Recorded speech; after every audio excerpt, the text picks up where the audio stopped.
hello, do you like my glasses? So they're actually blue light glasses, and these glasses are really good when you're looking at the computer screen a lot, especially in the evening. I just got them, and then I realized, well, that was silly because I need my reading glasses. So now I have my blue light glasses on over my reading glasses.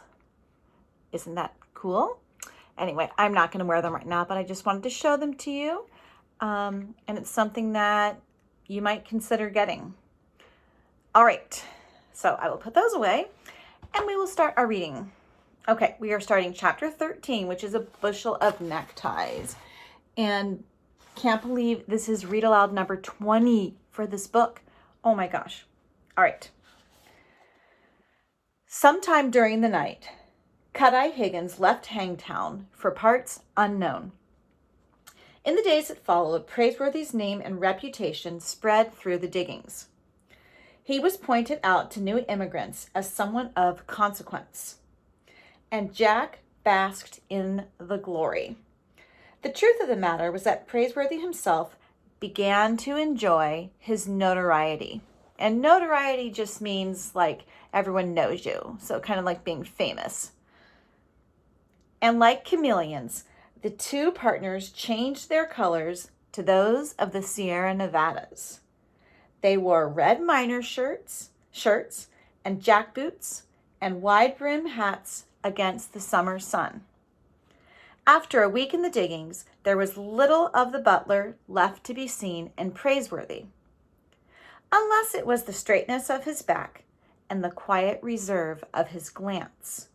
And then, as if to live up to his reputation, he stopped shaving. Within a few days, he began to look decidedly fierce. Jack collected 4 tin cans against the day when they would stake their claim. They bought a dust-stained canvas tent at the Cheap John auction and pitched it beside Pitchpine Billy's tent. All they lacked to go prospecting was a burro and a grub stake of beans, bacon, flour, and coffee. They shoveled dirt and panned mud from morning till night. Pitchpine Billy taught them every trick he knew, including the setting of flea traps. After dark, they filled their gold pans with soapy water and placed them beside a lighted candle stuck in the dirt floor of the tent. "The candles get the varmints to jumpin'," Pitchpine Billy exclaimed. "About the only thing a fleas ain't learned to do is take a bath. They hop in that soapy water and drown." But candles were $1 each, and some of the miners preferred the fleas. There were days when a man was so lucky to wash out enough spangles to pay for his food. While an ounce of gold brought $16 far away in San Francisco, it was worth a mere $4 at the diggings, and it didn't buy much. Onions were $1.50 a pound. Supplies had to be freighted in, and the prices were high. Salt pork sold for 50 cents an ounce. Gold dust seemed more plentiful than flour. Hay was weighted out at 8 cents a pound. "Oh, I've seen some mighty fancy prices," laughed Pitchpine Billy, frying up a loaf of bread in his gold pan. "There was a fella come to the diggins with a jar of raisins. The boys ain't seen a raisin since they left home, and their mouths began to slobber. You'd think it was caviar in that jar. Them raisins fetched their weight in gold dust. Come to $4,000. Slowly, day by day, Praiseworthy and Jack added to their grub stake. They had blankets, a dozen candles, and a coffee pot. One noon, Jack pulled up a tuft of grass, and a glint of light from the roots made him gasp. "A nugget!" And then his yell carried from one end of the ravine to the other. "A nugget!" Praiseworthy dropped his gold pan, and Pitchpine Billy squinted. Jimmy from town, who wore a mustache twisted into sharp points, came running over, and Buffalo John awoke from a sound sleep. Soon a dozen miners had left their claims to stand around and admire Jack's catch.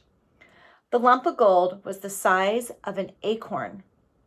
It was trapped in the fine grass roots like a fly in a spider's web. Maybe it'll buy a burrow, Jack grinned. I don't know, smiled Pitchpine Billy. The tail of a burrow, anyway. Buffalo John pulled the bandana off his head and polished the nugget. The miners passed it around, holding it up to the sun to watch it shine. And from that moment on, it became known as Jamocha Jack's Nugget. That night, Praiseworthy and Jack and Pitchpine Billy went to town for supper. There was a letter waiting at the hotel from Dr. Buckbee. It was written in a shaky hand. My dear friends, your letter finds me weakened by the yellow fever from the Panama route, and I can barely hold this pen. Curse that fellow and the gang of highwaymen who got off with my map. If you are able to recover it, I will make you partners in the mine, 50-50. And quickly, I beg of you, before all is lost. Praiseworthy finished reading the letter and folded it thoughtfully. Generous enough offer. Half interest in a gold mine? Jack's yellow eyebrows lifted. All they had to do was get on the trail of those road agents. We'll need guns, he said quickly. A 4-shooter would fit in his belt alongside his horn spoon and buckskin pouch. Maybe he could trade the nugget for a pistol. Praiseworthy scratched the stubble growing out in his face. What we need is a burrow.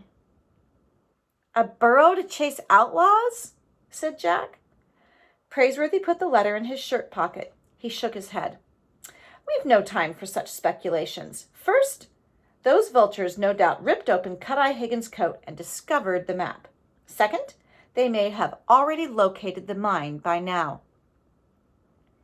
Map, Pitchpine Billy laughed. Why, there are so many maps floating around the diggings, you could paper a room with them. Boys, let's eat.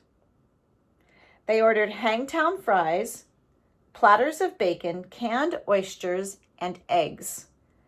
Praiseworthy turned to Jack. What do you want to drink? Jack glanced up at the waiter. Coffee, he said. Coffee, sir, with a few acorns ground up. After dinner, Praiseworthy stayed behind in the hotel lobby to reply to Dr. Buckbee's letter. Jack and Pitchpine Billy went wandering around the street to see the sights. The auction bell began to clang. Maybe they would have pistols to sell, Jack thought. Let's go. Don't mind me, said Pitchpine Billy. The auctioneer placed a keg of salt butter outside the brightly lit tent, and the miners gathered around the delicacy like flies. They unclasped their jackknives and carved off butter shavings and ate them with their blades. So there's just a big hunk of butter, and people are just eating butter. Ugh. Between the ringing of the bell and the free butter, a crowd had formed and the sale began. Frenchmen rubbed shoulders with Chileans and Germans rubbed shoulders with Yankees. There were sailors who had deserted their ships to run off to the mines and soldiers who had left their garrisons to come and find gold. The auctioneer mounted a barrel at the rear of the tent. He was a chubby man in an open vest and a plug hat. What do you take for that hat? Someone yelled. Ain't for sale, said the auctioneer. But I got 10 pounds of sugar, that is. What am I bid, gents? Who'll give me $1, $1, maybe $1, I get $1. Who'll give me $1, $1 and a half, half. $2 and $2, blah, blah, blah. Jack waded through the sale of sugar, a wheelbarrow, tin pans, butcher knives, and a sack of dried apples. The auctioneer seemed to have no guns. The miners stood around whittling and enjoying themselves. I got a bushel of neckties sent here by mistake, boys. Fetch $1 a piece back in the States. What do you give me for the lot? Am I to bid $10? $9? $9? The miners stood grinning and whittling and silent. At that moment, Jimmy from town spied Jack and Pitchpine Billy. Let's go get something to eat. he said. My stomach feels like a car in Hades without claws. 999, called the auctioneer. We're done, said Pitchpine Billy. Done what? Asked Jimmy from town. 8, said Jack. 8, 888, called the auctioneer. I've got a bid for $8 by the young feller with the pale or yellow eyebrows. Sold for $8. Jack stood as if struck by lightning. The miners began to chuckle. Looks like you bought yourself a bushel of neckties, Jamocha Jack. But I said 8, A-T-E, not 8, E-I-G-H-T. That's what I heard you say, 8, answered the auctioneer, pushing the plug hat to the back of his head. We ain't much on spelling around here. It was clear to everyone that the auctioneer hadn't expected to be able to sell the ties at all. You ain't going back on your word, are you? Can't do that, whispered Pitchpine Billy. I'd rather see you break your leg than go back on your word. Pay up. The auctioneer was grinning. Why, you got them ties dirt cheap. Of course we ain't much on tie wearing out here in the diggings, except to be buried in. And he burst out laughing. The miners looked around the affair as harmless fun. Might be able to stuff a pillow with them, somebody called out. Knot 'em together and lasso chickens. Jack stepped up to the gold stale and pulled the buckskin pouch from his belt. The nugget tumbled out. He borrowed a knife and carved half of it away bit by bit. It hurt. He clamped his jaws with anger. Then he picked up the bushel of neckties and worked his way through the crowd in the streets. Ain't so sure I'd ever want to be buried in one of them things, a miner laughed. Praiseworthy was coming along the street from the hotel, and Jack could barely face him. He had cut 2 ounces off his nugget, and that might have gone toward their grub steak or a gun. But even Pitchpine Billy and Jimmy from town were chuckling. What have you got there? Praiseworthy said. Neckties, Jack murmured. A whole bushel of them. Praiseworthy raised his eyebrows. Neckties? Yes, sir. Jimmy from town loosened his gold pouch. I guess it was my fault. I'll pay you for them ties, Jamocha Jack, as long as you don't make me wear one. Me either, grinned Pitchpine Billy. Praiseworthy held up his hand. Put away your dust. He looked at Jack. That was a fine purchase. A brilliant purchase. Jack gazed up at Praiseworthy. What? We'll buy our mountain canary with neckties. Pitchpine Billy crimped an eye. You gone out of your head, Bullwhip? Why, you couldn't give them things away in Hangtown. The only necktie you can get on a man is made out of rope. Praiseworthy scratched his short whiskers. They were at that itchy stage. He smiled, half shutting one eye.